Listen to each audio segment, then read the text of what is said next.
Ok. Olá, sejam bem-vindos. Você aí do outro lado, mais um Vozes da Arte. Hoje a gente tem aqui uns convidados, como sempre, né? Bem especiais. Um é poeta e advogado, e o outro, ele é educador, tatuador, poeta, advogado, enfim. Eu sou André Raimundo, a gente está transmitindo... Não é advogado não, né? É ansiedade. Estamos transmitindo aqui mais um Vozes da Arte, direto pela Rádio Mídia. Já se inscreve, curte, comenta, compartilha, acessa o @Rádio Mídia On também no Instagram. Você pode falar com a gente aqui no chat ao vivo e também pelo nosso WhatsApp, que é o 91485-1246. Esse programa é um oferecimento da Incubadora de Artistas, Jornal Correio de Atibaia, Casa Utópica e a Editora Chloe, lá de Diadema. Livros são naves. Enfim, a gente já trouxe bastante gente aqui. Esse é o nosso 6º programa. Desculpa aí pelo advogado, que eu estou um pouquinho nervoso, mas é isso. Ideia da nossa querida aqui, Márcia Mendes, que está aqui também pilotando a nossa nave, né, nossa diretora, produtora, enfim. A gente passa a agenda cultural. Um recado importante: se você que está aí do outro lado, você tem um projeto bacana, você vai lançar um livro, você tem uma banda, você tem um espaço cultural, manda um toque aí para a gente pelo 91485-1246 ou no direct do nosso Instagram, que é o @Rádio Mídia On, que de repente você pode sentar aqui para divulgar aqui o seu produto, seu espaço cultural, seu lançamento, seu livro, seu selo, sua editora. Então vamos lá. Gente, eu já me confundi aqui porque tem muita coisa aqui em pauta. Aí, como sempre, eu tenho aqui as minhas colas, as minhas anotações. É isso, os nossos convidados. Giovanni Doratiotto, advogado, especialista em filosofia e teoria do direito, mestre em ciências sociais, está fazendo pós-graduação em direito penal e processo penal. Em 2012, ele publicou o livro Subversivo pelo selo Poesia Maloqueirista, e saiu agora, e a gente vai falar, está aqui, a antologia poética A Margem. E o Marcelo Goulart, agora sim, hein? Poeta, ilustrador, tatuador, artista visual, um fazedor de arte urbana, que também é educador, certo? Tem um canal de poesia visual, audiovisual, aqui no YouTube, que é o Marcelo Goulart Poeta. Esse cidadão aqui trabalhou 16 anos na indústria e se graduou professor de arte aos 50 anos de idade. Tem influência do movimento punk e do movimento hip-hop e fez alguns trabalhos bem importantes aqui na nossa cidade. Pessoas, bem-vindo ao Vozes da Arte. Boa noite. Eu gostaria de agradecer ao convite, ao espaço, para a gente poder falar um pouquinho mais de arte urbana, e a poesia e a luta política que atravessa a arte também, né? Sem luta política não existiria a arte da maneira como a gente conhece, porque a gente está à margem, né? À margem da cultura, da grande cultura, dos grandes patrocinadores. A gente realmente está à margem do mercado editorial quando a gente fala de poesia. Então, A Margem é uma antologia poética marginal muito significativa nesse sentido de romper o mercado que a gente nunca teria acesso não fossem os editais culturais e as leis federais de fomento à cultura, né, organizada pelos municípios. Fica aí minha dica para os próximos editais de Atibaia, né? A gente tem que ter projetos na área de literatura também. Esse é um projeto que foi contemplado pela Lei Aldir Blanc lá em Bragança, por uma companheira de longa data, Kai Duarte, com a participação maciça de artistas da região, como o Marcelo, o Nikito, a Dai, a própria Kai, uma infinidade. Depois a gente nomeia um a um cada um deles. Você, né? Eu participo da coletânea também. Mais uma das coisas. Então, a gente estava falando no comecinho, cada um faz um pouquinho das coisas, né? 10% de cada coisa. E eu vou me enfiando nas coisas, né? Eu vou me metendo nas coisas porque eu não sou poeta, né? Eu sou xereta, né? A gente vai fazendo poesia porque a vida não basta, como diria Ferreira Goulart, né? Exato. Então, a gente vai fazendo poesia porque a vida não basta. Enquanto a vida não bastar, a gente vai resistindo, seja através da palavra, do posicionamento político, das lutas que a gente trava no dia a dia, no cotidiano, e principalmente denunciando, né? Porque a arte também é uma ferramenta de denúncia, né? Aliás, uma das mais poderosas ferramentas de denúncia. Uma das mais importantes, né? Pois é, lá, estamos aqui no Vozes da Arte. Eu acho que a gente tem um programa aqui bem especial aqui, que a gente está, né? Eu acho que todos, né, fazendo um balanço assim recente, porque querendo ou não, para a gente estamos no 6º programa, mas ainda é uma estreia.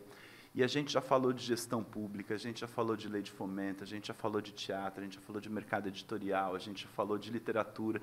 E a gente, né, como o próprio nome diz, tenta trazer essas vozes aqui, né, porque é muito importante, né, porque é isso que o Giovanni falou, né, o que está no mainstream, ok, né, aí tem a economia do like, da visualização, né, tudo mais, mas esses fazedores, né, que no final das contas estão... É o que sustenta, na verdade, a base da pirâmide, né? A gente fazendo arte todo dia, né? Existe um panteão dos deuses, mas demora-se muito ou nunca se chega, né? E é a gente que está fazendo a arte no dia a dia, fazendo educação, né? Está na escola pública, está em projeto social, né? Está aí na militância do dia a dia. Então, é isso, a gente vai conversar um pouquinho sobre isso. O Marcelo, inclusive, eu estava vendo seus trabalhos públicos aqui, né? Você fez o Banco de Leite Humano, você fez a fachada da Secretaria de Comunicação, um trabalho bem lindo. Você fez o Sambódromo. Está expondo na Casa Lebre, né? Entrou no chamamento, né? No salão daqui de Atibaia também, né? A segunda vez, né, que você entrou com seus trabalhos. Dá uma pincelada rápida aí para a gente, então, no Marcelo Goulart. Bom, meu nome é Marcelo Goulart. Estou muito feliz de estar aqui. Acho importante, né, esse movimento, a gente acaba se deparando sempre com pessoas que fazem arte. Quando a gente se dedica ou decide, né, viver de arte, o mundo acaba colocando as pessoas na vida da gente. A gente conversou alguns tempos atrás, aí lá na abertura do salão, e agora estamos aqui juntos novamente, né? Sim. E eu estou muito feliz por isso. Quando a gente fala de fazer arte, né, de fazer parte do lado B da arte, às vezes eu me sinto satisfeito, não satisfeito plenamente, mas muito feliz de estar onde faz a arte de verdade. E não é uma coisa comercial, uma coisa vendida, né? Sim. Como você disse, e a minha história, eu passei 16 anos fazendo parte da classe operária, né? Onde eu aprendi muita coisa, principalmente nessa condição de ser explorado, né? E hoje eu vivo da arte, eu sou um operário da arte. Eu tento fazer de tudo um pouco, né? Eu tento me expressar, né? Eu que passei tanto tempo calado, né? Guardando, agora eu vou colocando tudo para fora da maneira que eu conseguir. A gente tem uma coisa, isso dá uma discussão boa, a gente tem muita coisa para falar aqui, mas você falou dessa coisa da voz, né? De falar, né? Agora conseguir falar. É uma coisa interessante, você sabe que um tempo atrás eu publiquei meu primeiro livro de poesia e estava falando com uma prima minha, que é das antigas, da arte já do rolê, inclusive foi do Vento Forte, meio sócio fundadora, estava aí nessa luta política aí, né, do Vento Forte. Eu lembro que na época eu já estava com 42 ou 43, eu estou com 46 hoje, eu peguei e falei assim para ela, falei, olha, eu estou publicando meu primeiro livro agora. Ela falou assim, então, agora talvez você tenha alguma coisa interessante para falar, porque a gente tem quase um lugar que parece que é só a juventude, né, na arte, né, o tempo passou, né, a indústria, né, está sempre atrás, né, aí é o próximo isso, é o próximo aquilo, né, sempre insensado e tudo mais. E eu acho que a ideia é a gente ir galgando mesmo esses espaços, né, é sempre tempo de falar e é sempre tempo de batalhar, né.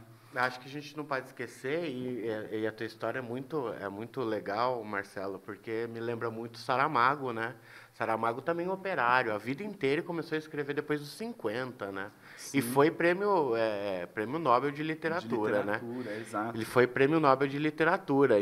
Então, eu acho que, assim, a arte é mais do que um espaço para você se provar esteticamente. Né? É mais do que isso, né? A literatura ainda mais, porque a palavra ela tem força também, né? A força da ideia é a palavra, né? Uma das funções da da palavra é ter esse tipo de força de poder falar e dar voz para quem não fala, né? Total. Então, enquanto a gente está aqui, que a gente conseguiu galgar esse espaço que é pequeno ainda perto do aparelho de dos aparelhos ideológicos de estados culturais, né? Porque a gente fala do mercado literário ou da arte em si, a gente está falando de ideologia dominante também. Sim. Né? A ideologia dominante atravessa todos os campos, inclusive o campo da cultura. Cultura não é um espaço idílico, né? Não é um espaço que a gente alcança por sublimação ou por intelecto. É um espaço que está em disputa, e uma disputa ideológica, porque toda arte é produto do seu tempo, né? Então, a arte no capitalismo ela também tem uma função, ela cumpre uma função enquanto aparelho ideológico do Estado, que a gente vai negligenciando, a gente vai esquecendo que a arte cumpre uma função social. Né? O Mayakovsky ele foi bem feliz quando ele disse que a arte não é um espelho para refletir a realidade, mas é um martelo para forjá-la. Então, eu acho que toda arte que se busca revolucionar, ou que se propõe dar voz para quem não é ouvido, ela tem sim um caráter de classe. Né? A luta de classes tem que estar escrita na arte, a gente tem que retomar. Né? Às vezes a gente diz que é ultrapassado, mas a gente tem que retomar os termos operário, a gente tem que retomar o termo artista comprometido com a classe. Né? Porque é isso, a gente olha e a riqueza da classe trabalhadora ela virou mais um produto para os mercados, né? Então a gente fala muito de periferia, de arte da periferia vencer, mas no fundo a gente não está realmente lá na periferia entendendo a arte que se produz na periferia, a maneira como essa arte é produzida e como ela dialoga com a luta de classes. A gente tem que retomar a luta de classes no nosso vocabulário. Sim. Sem luta de classes não existiria essa arte que se contrapõe a uma arte. É uma arte da ideologia dominante. Porque, se a gente perceber os movimentos artísticos no tempo, todos eles têm um compromisso.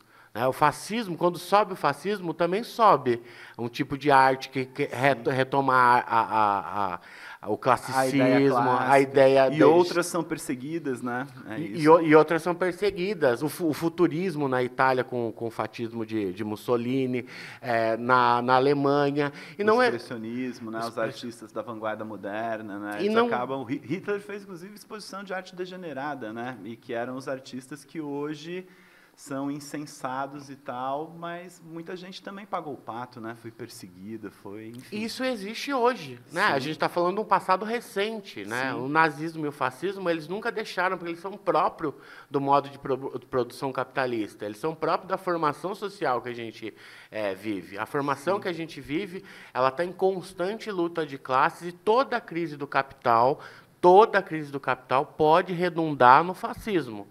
Toda, como a gente está vendo agora, inclusive. Agora. Né? É louco, assim, porque a gente foi atropelando, assim, eu tinha feito um roteirinho de perguntas, mas acho desculpa, que vocês... Não, mas acho que vocês já falaram de várias coisas, inclusive, que eu queria tocar. Você sabe que eu acho legal, assim, então, a gente vai fazer um parêntese, e daí, de repente, os dois comentam, porque a gente é mais ou menos da mesma geração, e é uma coisa que eu demorei para entender, essa ideia da ideologia neoliberal, digamos assim, né, que tudo virou consumo, tudo virou o público e o privado, se diluiu tudo numa coisa só, né, com a revolução digital, esse lugar ele se acentuou, e eu percebo, né, essa questão da inserção nos circuitos ideológicos, né, porque a gente meio que viveu um apagamento da ideia de luta de classes, né? Teve um momento, né, eu acho que coincidiu com os anos 90, Plano Real, aí a gente foi tendo os governos mais progressistas, né? Tinha se saído da ditadura, assim. Teve um momento que eu comecei a me ligar, porque eu falei assim, cara, eu fui engambelado, porque eu comecei a perceber o recorte de raça, o recorte de classe, né, o recorte de gênero em tudo. E se parou de falar, até na ideia de que, de repente, o Brasil era terceiro mundo, subdesenvolvido, daqui a pouco vira uma economia emergente, né? Agora... Potência, parecia que ia acontecer, né?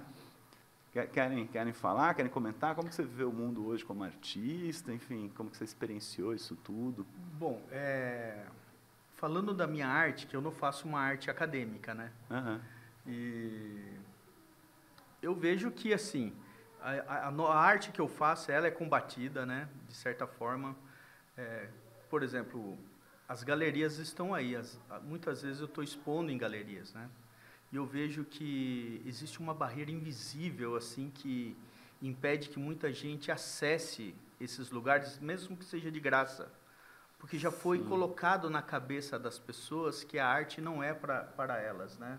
Então, e as pessoas estão acreditando nisso, né? E isso é muito ruim, porque eu percebo a diferença quando eu estou pintando na rua e vejo o morador de rua interessado naquilo que eu estou fazendo, ele para. Muitas vezes ele não para falar com ninguém, mas quando o artista está pintando, ele para, ele vê, ele fala, muito legal. Quer dizer, a arte, quando ela é dada de graça, ela toca o coração de qualquer pessoa, né? Quando ela está na rua, democraticamente, ela toca o coração do médico que passa ali, do gari, do trabalhador, de todo mundo. Então, eu acho importante estar pintando, mesmo expondo dentro de galeria, continuar pintando na rua, fazendo esse papel, né? Quer ver? Eu vou pegar aqui, porque você fez um caminho interessante nessa trajetória assim, do operário, da rua, né? Aí da academia, digamos assim, né? Você tem a vivência também da sala de aula, né? Como professor, ao mesmo tempo começa a acessar esses espaços, né? Tipo, expõe em Bragança Paulista, expõe numa galeria que é a Casa Lebre, né? Fala um pouco de como que você sente essa trajetória em você, assim, essa trajetória, né? Na biografia do Marcelo, assim, como que, já que a gente está falando de luta, né? Fala um pouco dessa luta, então, da sua vida. Bom, assim, chegou um momento que eu percebi que eu tinha que buscar algo a mais. Foi quando eu fui para a faculdade, fui estudar, buscar um conhecimento que eu não tinha, porque eu sou autodidata, né? E lá eu comecei a conhecer mais sobre história da arte, comecei a conhecer novas técnicas, né? Aprimorei a minha arte, eu vejo a importância do estudo na busca. Se você quer fazer algo bem feito, você tem que estudar. Não basta só boa vontade, né? Tem que se dedicar, né? E eu fiz isso. Eu consegui fazer uma exposição quando eu estava na faculdade, né? Foi uma exposição bacana, bem sucedida, que eu consegui me mostrar. Em Bragança? Em Bragança. Me mostrar para as pessoas de lá. E depois disso, várias portas se abriram, né? Conheci muitos artistas, continuo conhecendo até hoje, através da minha arte. Eu sou uma pessoa que acredito naquilo que eu faço hoje, me sinto livre para fazer o que eu faço, né? Me senti muito explorado todo o período que eu trabalhei na indústria, sabe? Estrangulado mesmo. E eu acredito que hoje, trabalhando com educação, com os meus alunos, eu consigo mostrar para eles um caminho que a arte devolveu para mim, né? Essa vontade de estar vivo, porque a arte para mim não é apenas o que eu faço. A arte para mim é um lugar, né, onde eu sou Marcelo de Oliveira Goulart. Fora isso, eu acredito que eu não seja ninguém, cara. Sim, eu acho que isso é um dos lugares mais especiais da arte, né? Eu acho que, claro, sem romantizar, né? Porque é feito de muita luta, mas é um lugar que te traz pertencimento, né? Exatamente. Eu acho que tem todos os embates, né? Mas aí tem um lugar do sensível que às vezes te pega de uma maneira que a gente às vezes não consegue nem verbalizar também, né? Não consegue. Eu acho que na verdade esse é o material do artista, né? Vai falar que é metalinguagem, né? Daí a gente começa a ficar pedante, mas que é um lugar de tornar o cotidiano, né? Transformar isso em elemento simbólico e sensível. É um tipo de linguagem, né? E como um tipo de linguagem, como um tipo de comunicação. Aliás, é o primeiro tipo de comunicação, né? A palavra vem depois do desenho, né? Sim. Isso é incrível, né? Ou do som, ou do gesto, né? Depois que você vai racionalizar isso tudo, né? Depois a gente vai aprender realmente a falar, né? A verbalizar, a achar sinônimos, achar o verbo da coisa necessariamente, né? Mas eu acho, e aí retomando a ideia que você pincelou, a gente realmente perdeu no debate da esquerda um espaço extremamente importante, que é o debate da luta de classes. A gente acha que fracionar a luta em pautas de identidade, que são, sim, extremamente importantes, é o suficiente. Mas não é o suficiente. Quando a gente perde, quando a luta de classe sai do vocabulário da esquerda, a gente perdeu o potencial de fazer uma revolução transformadora. Então, eu relego isso ao petismo e abre espaço ao que a gente chama de conciliação de classe.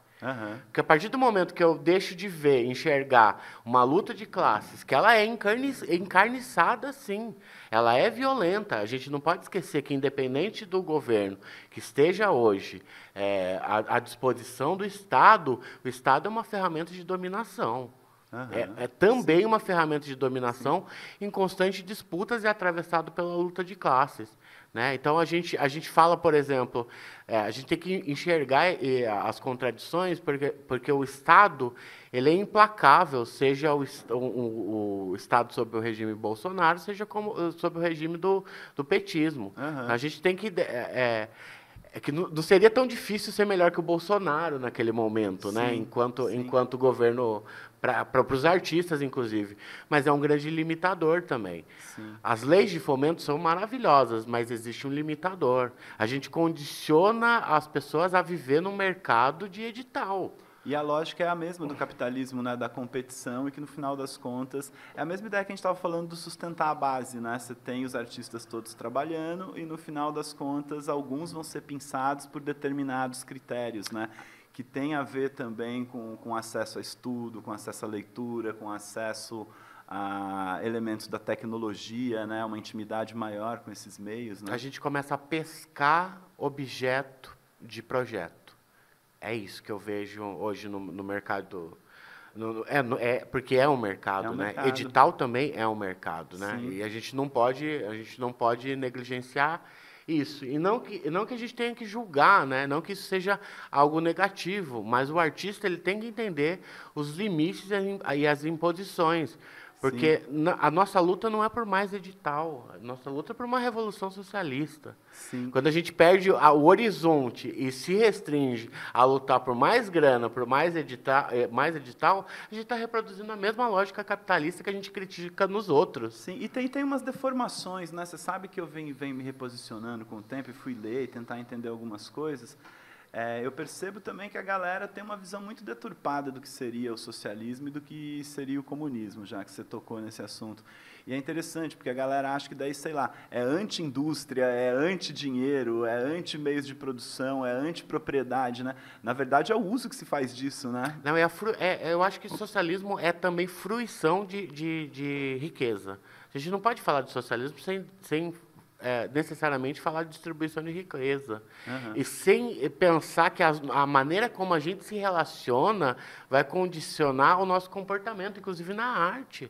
Né? As relações de produção capitalista, elas repercutem em todos os setores da vida. Mas a gente está acostumado a lutar por pequenas pautas. Não que isso seja ruim. Não, a classe trabalhadora conseguiu ser menos explorada com a luta pela redução da jornada de trabalho em 8 horas diárias. Isso é conquista de classe, é conquista econômica de classe, mas não é a única. A gente encontra limitações. O acesso a grande parte das coisas, né, inclusive, é o próprio direito de voto, né? O voto da mulher, inclusive. A né? própria função do direito. A gente luta por mais direito. Eu falo como advogado que estuda direito, a relação direito-marxismo. Né? O direito ele é uma forma de relação específica determinada, em última instância, pelo econômico. O direito ele tem esse limite. O direito ele não nasceu para romper com o capital. Em última instância, a gente conquista direitos que são precários. A gente pode perceber, o Temer ele acabou com a conquista dos três primeiros governos do Lula, dos 2 primeiros governos do Lula e do governo Dilma. Acabou. Todas essas conquistas, elas foram, as que elas puderam ser dilaceradas, elas foram.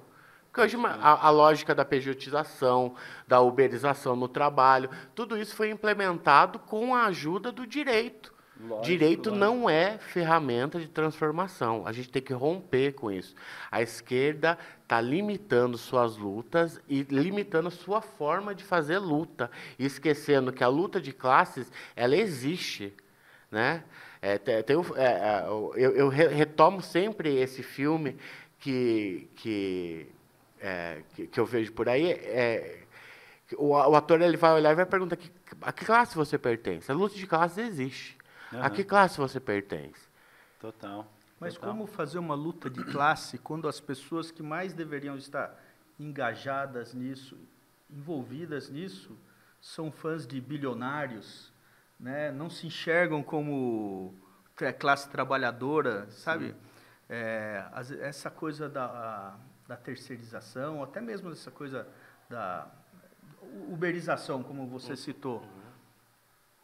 A pessoa já se sente patrão, mesmo estando na escala menor ali exaustiva, né? Se ele parar de trabalhar, ele morre de fome. Mas, mesmo assim, ele se sente acima da classe trabalhadora, né? E a classe trabalhadora em si só é totalmente desunida. A esquerda é desunida. Não adianta, por exemplo, eu vou lutar pelos negros. Se eu for lutar pelos negros apenas falando com negros, não vai mudar nada. Eu tenho que trazer o branco para essa luta. Mesma coisa, as feministas, não adianta odiar o homem, nesse caso assim. Não, tem que trazer pessoas para defender a minha causa, pessoas que estão de fora. Eu entendo essa luta, ela tem que trazer pessoas para essa luta, não uma guerra. A esquerda está em guerra, parece, cara. Não, mas a gente está em guerra.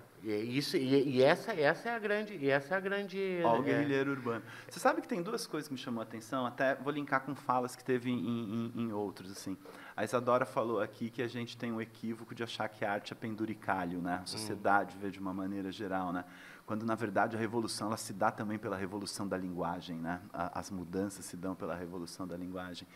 E com referente às minorias, né, de representatividade social e tal, se eu não me engano, acho que foi a Luísa Guerra que ela pegou e falou assim, que, na verdade, essas lutas elas foram tão ferrenhas e tão importantes que chegou uma hora que o status quo não conseguiu mais falar disso, né? Mas, ao mesmo tempo, é o que eu brinco, né? Meio The Wall do Pink Floyd, vira tudo um grande moedor de carne, né? Porque, no final das contas, vira tudo na lógica do consumo, do comércio e do público-alvo, né? Como se resolver essa equação aí? É que as pautas elas vão perdendo, na verdade, a aderência de classe. Eu acho que isso eu acho que a mulher ela não luta, a luta feminista ela não é contra o homem. Nunca foi. Ela é por igualdade. Ao mesmo tempo que eu acho que no movimento negro existem muitas pessoas brancas lutando. Eu sou um exemplo disso. Fui bolsista pela Uniafro. Sem a Uniafro e sem o movimento negro na minha vida não seria nada. Mas eu entendo a limitação das pautas identitárias. Isso é um ponto. E acho que realmente a gente deixou de falar com a classe trabalhadora, não só porque a classe trabalhadora não se identifica mais como classe trabalhadora, mas porque o nosso discurso mudou também. Né? A gente hoje a gente fala de black money, do dinheiro que tem que circular entre os pretos. A gente está falando do mercado próprio para uma pauta identitária dos pretos, ou pink money, que é o dinheiro que tem que circular na mão só de mulheres. A gente deixou de lutar por uma transformação real da sociedade para que a gente se tornasse exemplos de excelência, exemplos de sucesso econômico nas nossas áreas. Sim, sim. É isso. É o que eu falo para todo mundo. Quando um favelado vira milionário ou bilionário, a favela não venceu, irmão. Isso vale para qualquer pauta identitária, para qualquer mulher CEO. Parabéns. A mulher CEO é necessário, é importante, sim, louvo. Mas a luta feminista não ganhou. Então, não é só pela representatividade no parlamento, mas é pelo reconhecimento enquanto classe, porque a gente perdeu o horizonte da transformação radical da sociedade. E eu falava isso já no mestrado, a minha grande insistência a esquerda perdeu seu horizonte revolucionário. Sim. E quando a gente entra num debate revolucionário, a gente se perde num debate teórico. né? Prático, né? Para medir força de quem é mais de esquerda ou não. A gente está criando guetos dentro da esquerda. Não, a esquerda só sobreviveu através de guetos. É isso que a gente tem que começar a dar nomes aos bois. Tem gente que parece de esquerda, mas não é de esquerda. Tem gente que fala em nome da esquerda, mas não é de esquerda. Sim. É isso que a gente tem que começar a entender na nossa vida, no nosso cotidiano, no dia a dia. Porque a gente fica empolgado com as pequenas conquistas que a gente vai acumulando durante a vida, e a gente acha que a gente deu o nosso melhor, né? A gente incorpora as pequenas conquistas como avanços revolucionários. E enquanto a gente continuar pensando isso, a gente está cada vez mais distante de uma transformação real da sociedade, que é o que é necessário. Isso é um consenso, seja para a vertente A, a vertente B do marxismo, que o capitalismo ele vai superar a humanidade. Total. Ou superamos o capitalismo, ou seremos superados por ele. Galera, vocês estão vendo aqui que hoje o bicho tá pegando no Voz da Arte, hein? Ó, galera, tem um monte de gente aqui falando com a gente. Ó, aqui, Patrícia Mato e a Eli deram boa noite.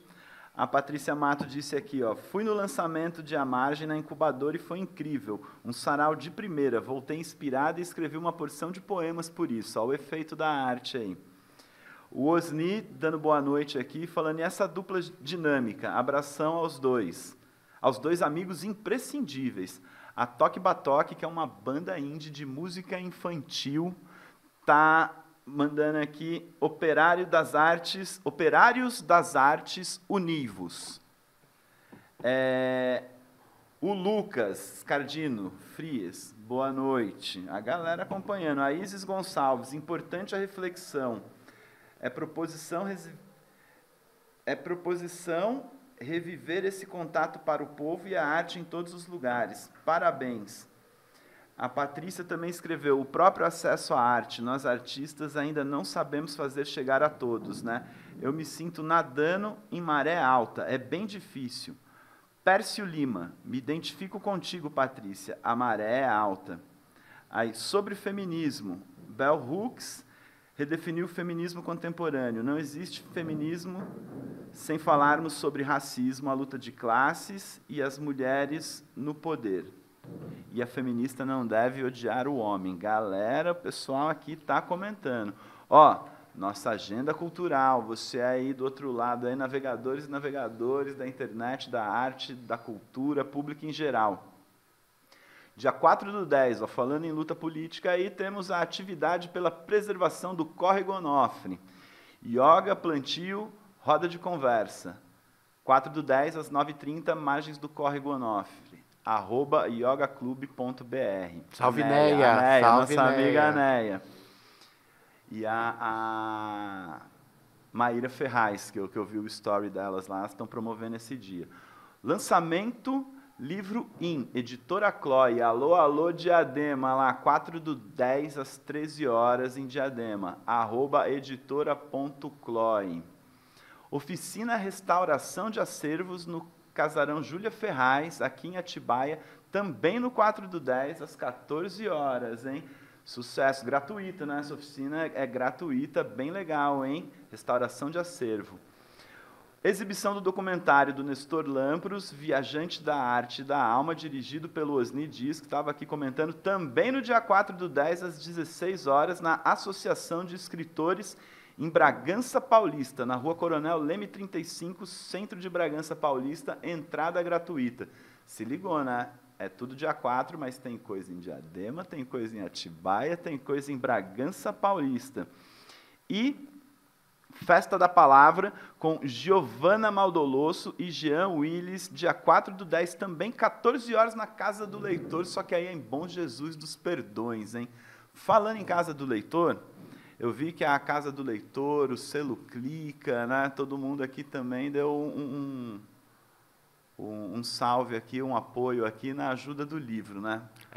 Bora falar do livro? Eles contribuíram Selo Clica, Juliana, o pessoal da Casa do Leitor, eles apoiaram o lançamento, né? Que foi na incubadora de artistas. Foi na incubadora de artistas. Vocês lembram a data? Você lembra a data? Já é difícil. Foi recente, né? Tem um mês, 2 meses, uns 2 meses atrás? 2 meses atrás. Por aí. É um projeto que ele foi escrito pela Caiane Duarte, com o intuito de selecionar o que a gente tem de poesia que está à margem do mercado editorial, à margem da própria poesia mesmo, né? A poesia no seu sentido tradicional, no seu sentido clássico, né? Para a gente levar essa palavra e essa poesia para o maior número de pessoas que a gente conhece. É um projeto que foi completamente custeado pela Lei Aldir Blanc. Então, isso é um avanço, é uma pequena conquista que a gente comemora assim. Lembrando que a gente precisa expandir esses projetos como esse para a gente poder dar voz. É um projeto que uniu a região, né? E ele é um projeto extremamente interessante. Inclusive, a Ju fez a capa, Ju Celiberti. Que está aqui no nosso estúdio, Juliana Celiberti. Ilustração interna do Marcelo Goulart também, certo? A diagramação foi da Graziela Bars, capa e arte final Calvin Golcal, a revisão a Caiane Duarte Furlan, organizador, nosso amigo aqui, Giovanni, certo? Eu organizei o lançamento, gente. Tá. A organização é Caiane Duarte Furlan. A gente está aqui falando de luta de classe, dos trabalhadores, vamos dar todos os nomes aqui, então.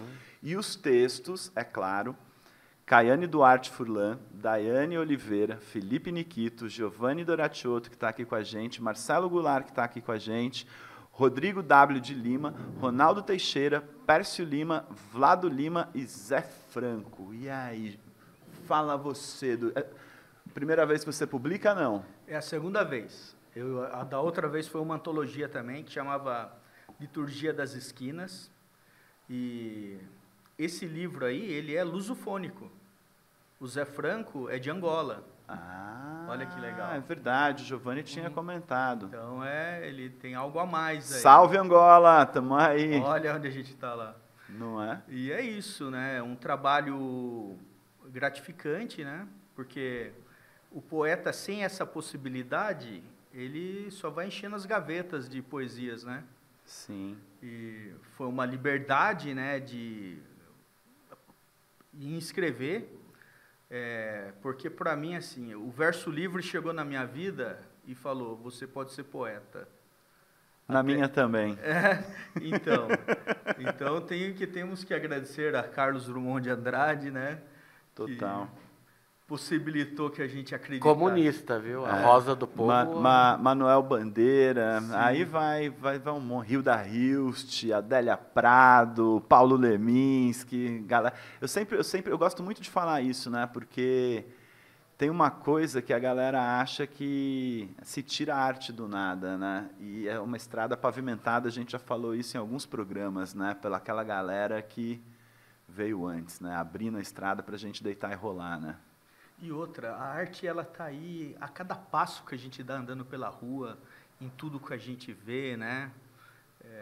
Outro dia eu vi um morador de rua recebendo uma marmita, e eu vi um sorriso no rosto dele, uma satisfação e uma vibração quando ele recebeu, porque eu estava passando na rua e eu vi ele recebendo a marmita e ele dando um sorriso, olhando para o cara do lado.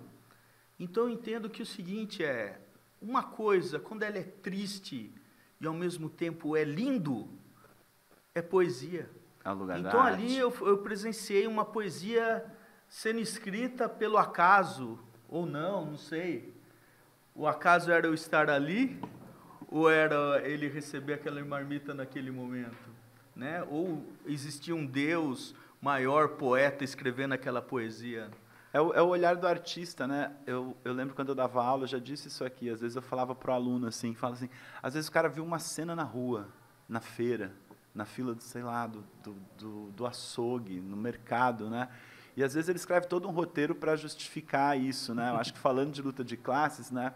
Eu acho que a ideologia dominante coloca esse lugar do artista no panteão dos deuses, né? Da celebridade, do mainstream, do que venceu na vida, mas o artista ele é uma pessoa comum. Uma pessoa comum que acessa esses lugares dessa sensibilidade do olhar. E o que eu acho que sempre diferencia é justamente o elemento que a gente estava falando, que é o trabalho. Porque, sei lá, às vezes você está preocupado com um monte de coisa na sua vida e você não desenvolveu esse lugar da arte, né? O artista é aquele que está naquele minuto ali, naquele estágio onírico para dormir, e ele começa a elaborar isso e ele toma nota, ou ele viu a cena e ele vai desenvolver um roteiro, uma pintura, um filme, né? A arte não é feita para o trabalhador, não é para o trabalhador consumir, não é para o trabalhador produzir a arte, porque o que ele tem que produzir são mercadorias. Sim. Né? Sim. E aí a gente cai num lugar aí que ele é muito caro, porque enquanto você produz mercadoria, você não vai produzir a arte, né? Então a revolução, ela não tem que ser só econômica, ela tem que ser uma revolução cultural também. Estética. Viva Mao Tse Tung, né? O lugar do tempo, né? Viva Mao Tse Tung e o maoísmo. O maoísmo fala isso. A China só é o que é hoje, e eu acho que, na minha humilde opinião, de analista político de boteco, não é comunista. Né? Quem disser que a China é comunista hoje está tomando alguma coisa errada ou usando muita droga velha, né? Uhum. Porque não é comunista. A China vive um capitalismo de Estado e, inclusive, as experiências socialistas, do socialismo realmente existente, tenderam a retomar o capitalismo porque não foram capazes de suplantar a maneira como a gente se relacionava sob o modo de produção capitalista. Muitos disso sobreviveu e o capitalismo não precisa de muito para se readaptar. Né? O neoliberalismo é uma das formas de adaptação do capital. Então, a gente tem que estar muito atento, enquanto artistas, a entender que todo mundo deveria poder desenvolver mais capacidades do que simplesmente a reprodução do modo de produção capitalista. É isso, a gente não nasceu para apertar parafuso. Não nasceu, é o que o Marcos vai falar. A gente, enquanto trabalhador, produz o estritamente necessário para reproduzir a nossa vida. É isso, para a gente se manter vivo para continuar produzindo. Isso é a grande sacada do capitalismo, porque você vende sua força de trabalho, porque é a única coisa que você realmente possui, depois que o próprio capital e a própria burguesia já expropriou o trabalhador. Então, o que resta para o trabalhador é a sua força de trabalho que ele vende em condições de igualdade para o patrão.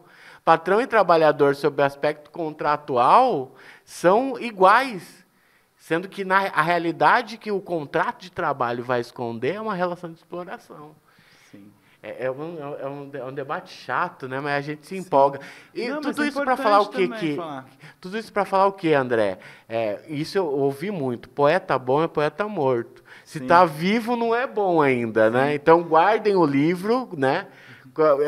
Façam novos lançamentos nos nossos velórios, né? Por favor, né? É porque eu acho que tem um lugar do artista, né? Independente, assim, eu acho que depende da conotação e da leitura, né? Mas no final das contas, se você é um criador e você coloca, seja a sua produção, a sua poética, ou isso como mercadoria também, como produto, né? Isso tem N leituras, né? E a postura, seja uma postura alienada ou uma postura não alienada e combativa, ela vai ser política, porque a sensibilidade também, os afetos estão não tem como fugir disso. No campo da política. O problema é que o artista vivo incomoda. Eu nunca esqueça o garoto, maior fã de Raul Seixas, a gente estava falando do Raul Seixas, eu não esqueço nunca que o Serginho Groisman perguntou assim para o Marcelo Nove, falou assim, pô, e agora? Eu acho que já tinha uns 5 anos que o Raul Seixas tinha morrido. Aí o Serginho falava assim, pô, e todo mundo consumindo, comprando, indo nos shows, né? Que legal essa demanda, essa busca por Raul Seixas, né? Por que você acha isso? Você fala assim, porque agora ele não está mais aqui para falar nada. Porque quando ele estava, a galera era incômodo, chateava, entendeu? Uhum. É a coisa do cara que é inconveniente, que de repente toca no assunto que a MPB inteira não queria tocar, o cara ia lá e pau, né? Como que você vê... O Marcelo, toda essa caminhada aí que você fez, né, e tal, e aí chegou nos 50 anos e está na sala de aula, né, cara? A importância que aí linka uma coisa com a outra, essa importância do educador em arte dentro da escola. Eu acho que a arte, ela é extremamente importante, tão importante quanto a matemática, quanto a língua portuguesa, a história, né? Porque hoje só se valoriza o aluno entrar numa faculdade pública, né? É só isso. E os alunos muitas vezes ficam estafados nessa obrigação de buscar. E a arte, ela vem ali para trazer esse equilíbrio. Muitas vezes a arte, ela vai fazer com que o aluno pense fora daquela caixinha, né, que é imposta pela sociedade. A arte, ela vem para alimentar a alma das pessoas, né, junto à poesia, à arte visual, à dança, tudo, né? E trabalhar numa escola onde a arte é valorizada é muito prazeroso. Eu vivo isso, eu gosto muito do trabalho que eu estou executando com os jovens, né? Sei que é um trabalho a longo prazo, não dá para fazer uma revolução de uma hora para outra, né? E também nessa luta toda, a gente se depara com o que está contra o professor. Hoje em dia, o professor é alvo, né? Muitos professores hoje da rede pública, por exemplo, estão perdendo a vontade de lecionar, com medo de represárias, com medo da violência dentro de sala de aula. E isso é muito triste, porque está sendo minado justamente o lugar onde nasce essa revolução, onde nasce essa mudança, né? Como que vai ser daqui para frente? A gente vê porque a direita, ela tem um discurso de Deus, pátria e família, e vende isso, e as pessoas compram isso, quando, na verdade, o verdadeiro discurso deles é: vamos privatizar, vamos ter uma política intolerante à criminalidade, vamos resolver de uma maneira rápida, e quando vamos impor a nossa religião, né, a nossa família, o nosso modo de família, né, quando, na verdade, vende essa coisa religiosa, amorosa de família que não existe.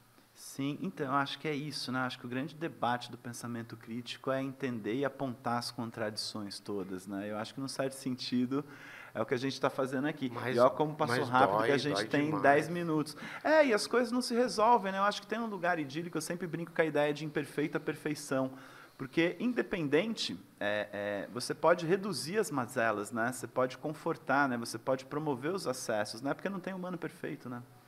Acho Ainda que, assim, bem.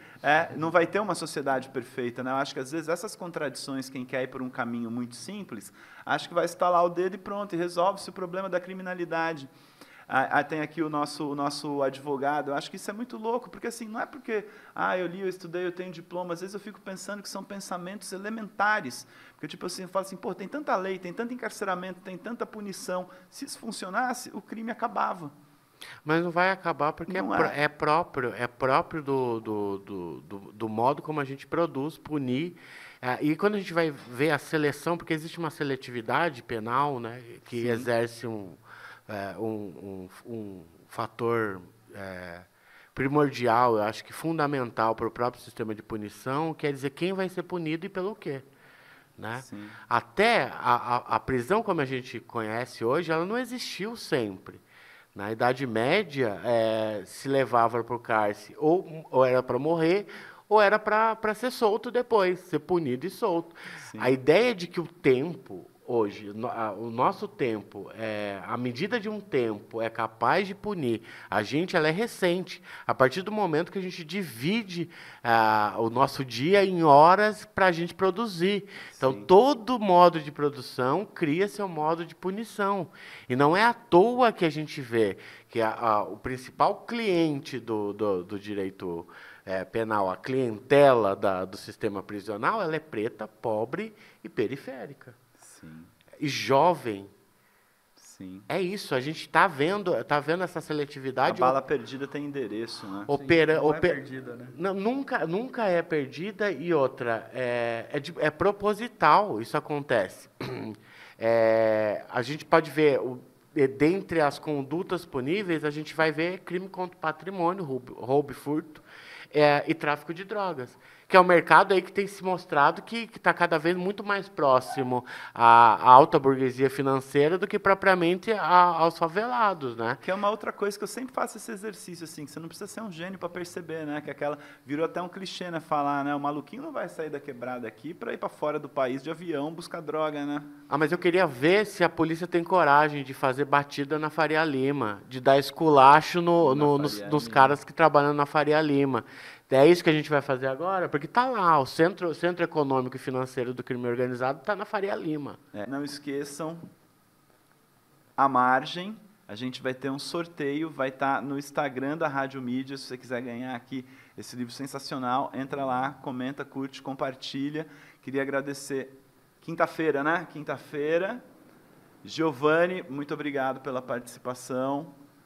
Marcelo Goulart, muito obrigado também pela participação de vocês. Muito obrigado, André. Muito obrigado, galera que acompanhou. É pena que a gente teve um pequeno problema técnico, mas eu acho que o maior problema técnico é a gente não deixar de ouvir esse programa e as vozes da arte. Esse é realmente o problema técnico. Sensacional. Acompanha a gente aí pelas redes sociais. E fala aí, Instagram... @Giovanni Doracciotto no Instagram, Facebook Giovanni Doracciotto. Estamos aí, precisando é só chamar. Marcelo. Meu Instagram é Dreamland Illustration. E meu canal no YouTube é Marcelo Goulart Poeta. E eu quero deixar um recado para todos que nós não somos a minoria. Fica a dica, nosso quadro sensacional de término de programa, para pegar de surpresa, assim, pode ser um livro, um filme, uma frase, uma coisa que mudou sua vida, uma peça de teatro. Assistam Jovem Marx, Young Marx. Assistam Adeus Lenin. Uou! Ouçam The Green Milk from the Planet Orange. Olha só, já ouviram isso? E leiam livros de papel. Valeu, pessoal do YouTube. Aqui é o Inácio Rodrigues, Carpinteiros do Asfalto e Garimpeiros. Chamou a gente de Carpinteiros do Asfalto e de Garimpeiros. O Pércio Lima, Patrícia Mato, a Isis Gonçalves, o Osni, etc. Todo mundo aí, muitíssimo obrigado.